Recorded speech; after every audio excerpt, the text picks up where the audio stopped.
Apple shareholders met today to discuss the company's priorities. CNET News executive editor Ian Sherr attended the meeting and joins us now to fill us in. So, Ian, what were really the top items on the agenda for Apple's board and for the investors? Thing is that there were two shareholder proposals on top of the normal stuff of re-electing the board and their accounting firm.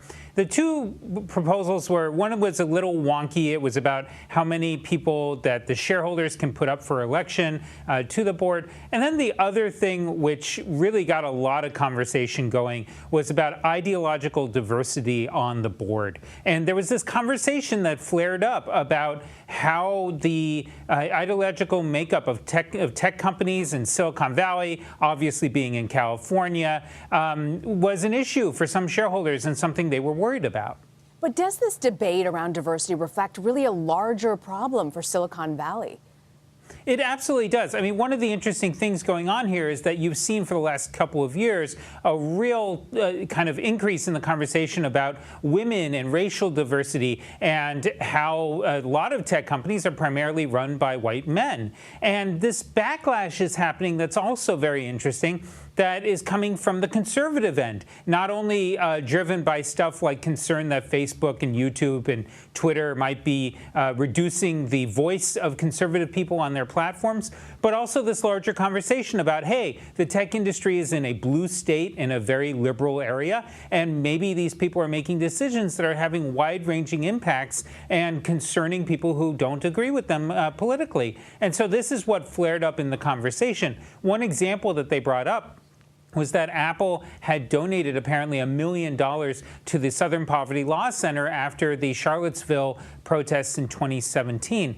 And what was brought up here is that this shareholder believes that the SPLC is a hate group. The SPLC, by the way, tracks hate groups across the United States. But it underscores how politics has really become a key issue in the tech industry. And in terms of products, Apple had some ups and downs recently. What did the company highlight as their recent successes? Yeah, one of the ones that they really wanted to point out was the Apple Watch. And we've written on CNET a couple of times now about how health-related devices are really starting to come into their own. And especially the Apple Watch has been doing particularly well in this area. You may remember that last year they updated it with a new version that will actually has an ECG monitor in it, or EKG, however you want to call it. And they've actually apparently saved a number of lives of people who the Apple Watch noted that their heart rate was irregular. They went to a doctor, and it saved them. They also pointed out, Tim Cook, the CEO, brought up how the AirPods, which are the wireless headphones that they sell, have really become a cultural phenomenon. And he said he likened it to how when the iPod was first really taking off, those headphones really became popular too. And where do you think they'll face the toughest competition moving forward? You know, it's going to be really interesting. I think there's a lot of concern right now about where Apple is headed. You know, the iPhone turned it into a blockbuster company, one of the most valuable companies on earth, at one point the most valuable. And there's this longer conversation going on about what happens after the iPhone. You see a lot of tech companies right now responding. You saw people like Huawei and Samsung showing off foldable phones. This was a big new idea that came out during a Barcelona Mobile World Congress last week. And we're going to see whether or not this continues as a trend. Apple itself has a patent on this idea, but we haven't really seen it pushed yet. And what have they said about privacy and security? That's been a big issue.